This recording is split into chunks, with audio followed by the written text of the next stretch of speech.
What is up, bros and broettes? I'm Inkslasher, and today we're going to be talking about Call of Duty World War II. As of yesterday, an article came out in Game Informer specifically talking about Call of Duty World War II. And in this, it gave us plenty of information about the multiplayer, supply drops, weapon variants, and the headquarters game mode. Now, sorry if my voice sounds a little bit weird today. I just got back from Las Vegas. I lost my voice a little bit while we were there, so unfortunately, I'm going to sound a little bit off, but hopefully my voice is good enough to make it through this video. So, let's talk about World War II. So in the Game Informer article talking about Call of Duty World War II, one of the main things that they really stressed was the headquarters mode. This is the new mode. It's supposed to be the social aspect to the game. They were really pushing this headquarters mode, and one of the things that they talked about is that there will be daily and weekly based quests available in headquarters. Now, this is kind of confusing, and the full statement is this: the more you participate in social features, the more you stand to gain from supply drops that contain cosmetic loot. So in other words, by completing the daily and weekly quests, you will receive supply drops or things to at least unlock supply drops and get you some cosmetic loot. And we know because of this article that it's all going to be wrapped into the headquarters mode. Now, my guess is that there's going to be some sort of vendor, a person you talk to, or maybe just some sort of storefront where you go to get your daily and weekly quests, kind of similar to the quartermaster or the black market in Black Ops 3, just an area where you go. However, this is going to be worked into the headquarters, so it'll be more like a first-person, third-person kind of experience like you would see in something like Destiny. So you'll be in this little 48-person world while you are able to get these quests. And speaking of this 48-person world, in another part of the article, it states that you were actually able to open supply drops directly in headquarters while people actually watch you watch them. Now, it says this specifically: players can actually open their supply drops directly in headquarters with your friends watching you open and see what loot you get. Opening the drops this way increases your social score in headquarters. The more you participate in different social events in Call of Duty World War II, the higher your chance of getting better loot and supply drops is. Okay, so there's a lot to that. Let's unpack that whole thing. Alright, the first and probably the most simple part: you are able to open supply drops in headquarters while people actually watch. On top of that, by doing this, by opening these and people watching you, you are going to increase your social score. This is new to Call of Duty World War II. Before, we've had leveling up weapons, we'd have leveling up your character.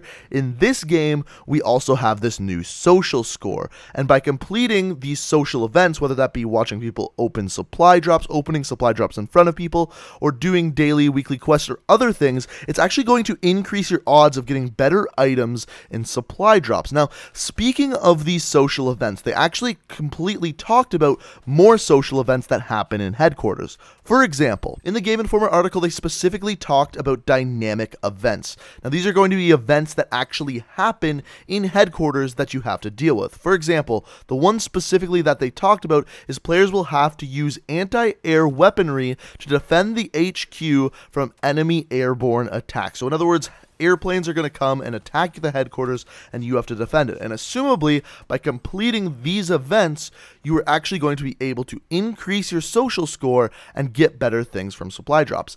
In addition to these dynamic events, Game Informer said that the Sledgehammer Games might update the HQ with seasonal-based events for holidays. So kind of like we saw Christmas crash in Call of Duty 4, we may also see some Christmas elements added to the headquarters in Call of Duty World War II. Now, so the main point and the main takeaway from that is you complete these social events. When you do, your social score goes up, and the higher your social score, the better stuff you're going to get from supply drops. Now, on top of this, we also got more information about supply drops, specifically about legendary and epic loot. And it does say specifically in the Game Informer article that at the time of the game's release, there will only be cosmetic items only in supply drops. The article says nothing about the future of the game and moving forward. However, it does state that when the game comes out, it will be cosmetic items only. And hopefully it actually stays that way. Now, the things that they stress in this article is that we started with this root in believability. In other words, the items that they are going to be giving out through these supply drops need to be believable. They can't look ridiculous. In other words, it can't be a clown running around in World War II. However, here's what it says. You get to Legendary and you may unlock something like black ebony wood on your weapon instead of just the normal color wood. Or it may be an ornamental weapon, something that someone would keep behind their desk or in a glass case to really show off, but you get to use it in game.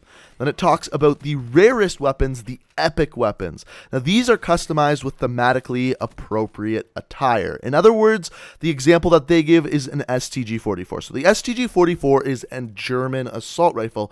Now the example that they give is an Iron Cross paint job on it. Now if you don't know what the Iron Cross is, it's basically a famous German military medal, and assumably the STG-44 version of this, that's an epic, will have the Iron Cross painted on it in some sort of paint job. Now, I did ask Michael Condrey if there is going to be paint jobs in Call of Duty World War II, and up until this point, he hasn't answered me. I don't know whether they're going to be in the game or not. Hopefully they will, kind of like Black Ops 3, but that being said, they want to keep the game as accurate as possible, and being able to paint a giant dick on the side of the weapon isn't really relatable to Call of Duty World War II. However, they did announce this. Another item that they added into Call of Duty World War II is called Sweetheart Grips. Now, basically what these are is a plexiglass grip that gets attached to your pistol, in which underneath you can put a picture of a loved one, hence the name a Sweetheart Grip. Now, what's yet to be understood is whether there's just going to be some random person underneath the Sweetheart Grip,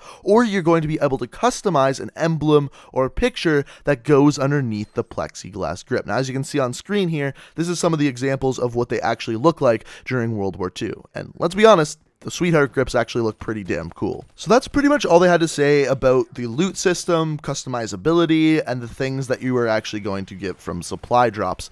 However, we did get some more information about headquarters, and some actually about the actual multiplayer and how it's going to play.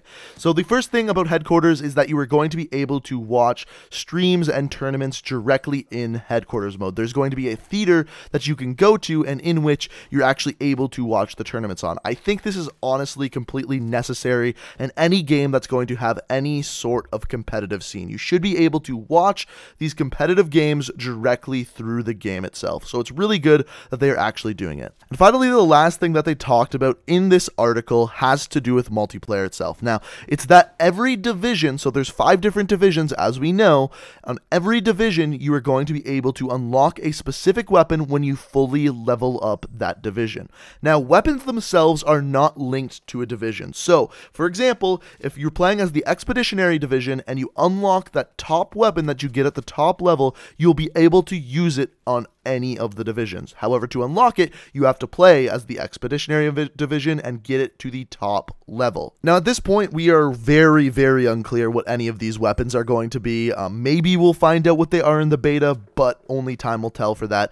As far as these weapons go, I've seen one major concern is that when you unlock these weapons, you will only be able to use it for that division, and that is not true. You simply just have to play as that division to unlock it, and then you can use it when playing as any of the divisions. And this was a question that people were asking from the very beginning as well. For example, if you're playing as the Airborne Division, can only the Airborne Division use SMGs? And that is not the case. I thought it was, but it is not the case. You can use SMGs with any of the divisions. The only things that are directly linked with the division are the division skills. The basic training skills, once again, can be used on any division. The only thing directly linked to the division is the division skills. So for any of you who are worried about the lack of customization with the new division system, I really don't think there's anything to worry about. Now, if you have any questions about anything I talked about today, any of the headquarters information, any of the multiplayer division information, let me know down in the comments below. I'll try to answer any of your questions down there, or maybe I'll make an individual video about them if you guys have some good questions. So let me know